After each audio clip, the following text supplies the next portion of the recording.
काही जिम पाऊचे आहे काही काय बनव भूक जागे। ठीक आहे, आज आपण बनवूया गरमागरम कांदा भजी, तेही पाणी आणि सोडा न वापरता। मस्त क्रिस्पी क्रंची आणि गरमागरम। तर आज आपण बनवणार आहोत गरमागरम कांदा भजी। त्यासाठी मी इथे कापून घेतले आहेत 2 कांदे, 2 मध्यम आकाराचे कांदे मी इथे व्यवस्थित कापून घेतलेले आहे असे। आणि त्यात घालूयात आपण मीठ घालून त्याला व्यवस्थित मिक्स करून घेतलं आणि 15 ते 20 मिनिट त्याला तसंच ठेवून दिलं, कारण की त्यानंतर त्याला थोडंसं पाणी सुटते। बघा, अगदी या प्रकारे 15 ते 20 मिनिट आता झालेले आहेत।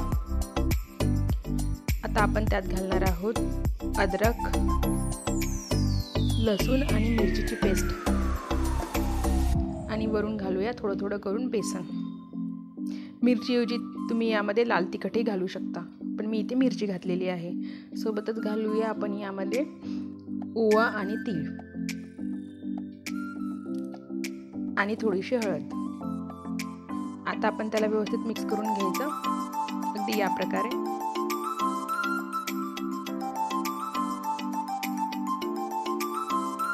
कांद्याच्या मॉइश्चरमध्येच आपल्याला हे बॅटर भिजवायचं आहे, त्यामुळे तुम्ही याला अशा प्रकारे भिजवून घ्या।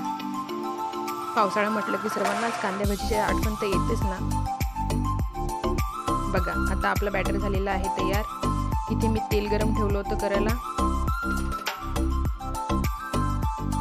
तेल गरम झालेलं आहे, त्याचं मी मोहन टाकून घेतलं, त्यामुळे आपले भजे छान क्रिस्पी होतात।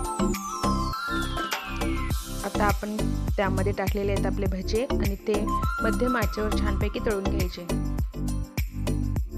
आणि आपले क्रिस्पी भजे तयार झाले।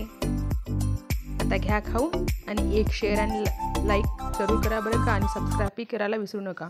धन्यवाद। घे झालं का?